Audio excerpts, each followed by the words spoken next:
Como siempre, pues empezamos hablando del COVID, destacar la evolución negativa que estamos viviendo, porque desde luego esta estabilización, esta meseta que se viene extendiendo ya durante bastantes días, pues sin acabar de inclinarse, sin que la curva llegue a doblegarse, pues desde luego no augura nada nuevo, nada bueno, y máxime si vemos lo que está ocurriendo en otros países de Europa, en los que parece que ya se habla pues de la llegada de una cuarta ola.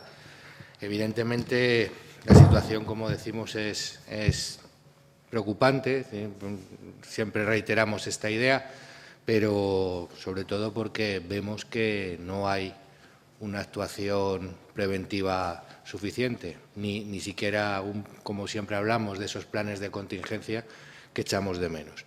Echamos de menos esos planes de contingencia a los que me vengo refiriendo, un miércoles sí y otro también, en relación con los frustrados planes de vacunación, y también tenemos que mostrar nuestra preocupación por el retraso, por mucho que se hagan anuncios desde la Consejería de Salud y desde el Gobierno, pues congratulándose del avance en la vacunación. Lo cierto y verdad es que a este paso esa inmunidad de rebaño de la que se hablaba, pues la vemos muy lejana. Y además, lo peor es que seguimos sin tener unas estadísticas fiables y vemos cómo seguimos operando a base de improvisación. En esta línea iría también, pues, está algo de lo que se ha venido hablando entre ayer y antes de ayer con mucha intensidad, ¿no? Esta absurda situación que permite que haya extranjeros visitando España, mientras que pues, un cordobés, por ejemplo, no puede viajar a Fuengirola. Nosotros lo dijimos antes de que esto fuera algo generalizado, un comentario pues, incluso que se ha llevado al propio Congreso de los Diputados. Nosotros vinimos ya diciéndolo desde la pasada semana, que nos parecía una incongruencia total y absoluta. Y son cuestiones que, en fin, no solo llaman la atención de la Unión Europea, que ya nos ha advertido y nos dice que pongamos sentido común a las actuaciones de comunidades y del Estado, sino que además, de algún modo, pues también viene a abonar pues esa incredulidad y esa indignación que muchos ciudadanos tienen porque no acaban de comprender cómo a ellos se les exige pues, en fin, que se queden en sus casas, que no salgan a la calle, que no puedan visitar a sus familias que se encuentran en otra provincia o que no puedan acudir a descansar a su segunda residencia. Bueno, pues cuando, como digo, pues alguien puede coger un avión en Colonia y plantarse en la Costa del Sol o en Mallorca. Como decía, son medidas absurdas que nadie entiende y que generan intranquilidad e indignación entre la población. Decir también que no solo Vox Andalucía, compañeros míos ya dijeron la semana pasada y este fin de semana destacaron la incongruencia y lo absurdo de estas medidas, sino que Vox incluso hace ya cosa de un año, aproximadamente, más de un año, porque fue en el mes de febrero del 2020, ya habló de la necesidad del establecimiento de controles fronterizos. Esto incluso antes de que se decretase el estado de alarma, mi partido ya exigía que se establecieran controles fronterizos porque evidentemente carece de sentido el tener unas restricciones severas internas cuando lo que viene de fuera, pues las personas que vienen de fuera no tienen ningún tipo de limitación. Toca hablar también, por supuesto, de este macroplan que se presentó el lunes por el presidente Moreno Bonilla, en el que actuaron de alguna manera de destacados aplaudidores el presidente de la CEA y los sindicatos UGT y comisiones obreras en un extrañísimo matrimonio. Es decir, bueno, pues que son ayudas que llegan tarde y mal. Vamos a ver, dudamos mucho que con lo que se nos anuncia vayamos a recuperar alguno de esos más de 70.000 empleos perdidos en la hostelería y más de los 10.000 volverán a abrir sus puertas alguno de los 10.000 establecimientos que han tenido que cerrar. Además, estas medidas son insuficientes, entre otras cosas, porque son indiscriminadas. Se ayuda al que lo necesita y al que no. O, si ustedes lo prefieren, estamos ayudando igual al que lo necesita mucho que al que lo necesita menos. Con lo cual, al final, no acabamos de satisfacer las necesidades reales.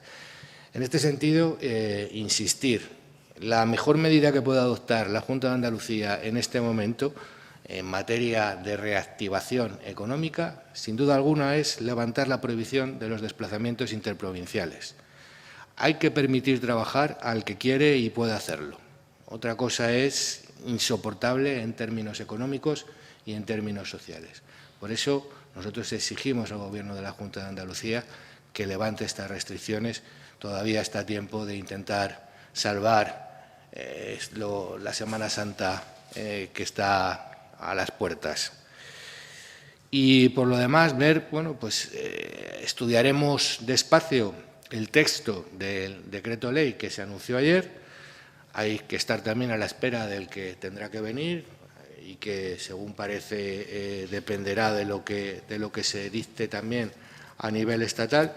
Pero ya de entrada sí podemos decir que no nos gustan los refritos. Tenemos un decreto ley en el que se mezclan sanidad, se mezcla educación, se mezclan el tema laboral, el tema de empleo, y también nos meten de soslayo un apartado relativo a las tasas del juego. Esto no es serio. Nosotros ya advertimos al Gobierno de la Junta de Andalucía que, si quería nuestro apoyo en los decretos, tenían que ser decretos más o menos coherentes, decretos más o menos, sostenidos en un mismo eje, en una misma línea. Y, evidentemente, ha vuelto a caer en un error que le advertimos que era grave. Vamos a ver, en cualquier caso, qué es lo que sale de ese decreto. Y luego, por último, me voy a referir también a esta ley de infancia que se va a debatir hoy en el Pleno. Nosotros presentamos una enmienda a la totalidad. Decir que llama la atención que la ley que nos trae la consejera de Igualdad es prácticamente una ley similar a las propuestas por el Partido Socialista en el año 2017 y en el año 2019. Es prácticamente un calco. Nosotros entendemos, además, que es el Estado quien debe proporcionar esa especial protección integral y no las comunidades autónomas, de modo tal que tengamos 17 regulaciones diferentes. En ese sentido, nuestra posición habitualmente es la de no dictar leyes autonómicas cuando existe una norma estatal que es también perfectamente aplicable. Nosotros creemos, además, que la infancia debe de recibir una educación imparcial, libre de adoctrinamientos, y además entendemos, en términos generales, que es una ley que no le da la importancia que nosotros consideramos debe tener la institución de la familia. Y de ahí, esa posición que ya tenemos anunciada y nuestra enmienda a la totalidad.